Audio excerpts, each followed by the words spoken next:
जिले शाह एक मलंग इमरान खान के नाम पर नाचता गाता था। एक मलंग की मौत पर झूठ का बाजार गरम, हामिद मीर के चश्मकुशा इंकशाफ। सीनियर तजियाकार रोजनामा जंग के कॉलम निगार हामिद मीर अपने कॉलम मलंग की मौत में लिखते हैं कि अली बिलाल अल मारूफ जिले शाह की दर्दनाक मौत से मुझे साईं हरा याद आ गया। साईं हरा पीपल्स पार्टी का मलंग कारकुन था जिसे मैंने जनरल ज़ियाउल हक के दौरे आमरीत में लाहौर की सड़कों पर पुलिस से डंडे खाते देखा था। हामिद मीर बताते हैं कि सन 2017 में साईं हरा का इंतकाल हुआ तो मैंने रोजनामा जंग में साईं हरा का ख्वाब के उन्वान से कॉलम लिखा था, जिसमें अर्ज किया था कि साईं हरा जैसे गरीब सियासी कारकुन तो अपनी वफादारी तब्दील नहीं करते, लेकिन पंजाब के बहुत से अमीर सियासतदान पीपल्स पार्टी छोड़कर तहरीक इंसाफ में शामिल हो रहे हैं, क्योंकि इन अमीर लोगों का नजरिया सिर्फ इक्तदार है।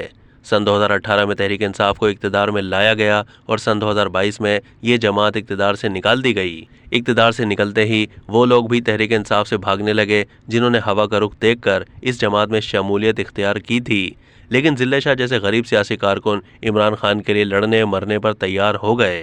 जिले शाह एक मलंग था जो इमरान खान के नाम पर नाचता गाता था और पुलिस के डंडे खाता था। मई 2022 में भी पुलिस के डंडों से उसका बाजू टूट गया और चंद दिन पहले भी जमान पार्क लाहौर में पुलिस ने उसे वहशियाना तशद्दुद का निशाना बनाया। जिले शाह मीडिया के कैमरों के सामने गिरफ्तार हुआ और चंद घंटों के बाद उसकी लाश लाहौर के एक अस्पताल में पहुंची।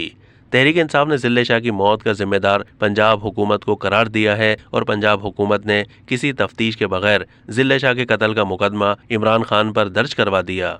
एक मलंग की मौत पर झूठ का बाजार गर्म कर दिया गया। 11 मार्च को पंजाब के निगरान वजीर आला मोहसिन नकवी ने आईजी पंजाब डॉक्टर उस्मान अनवर के हमरा एक प्रेस कॉन्फ्रेंस की और जिले शाह की मौत की वजह एक ट्रैफिक हादसा को करार दे दिया गया।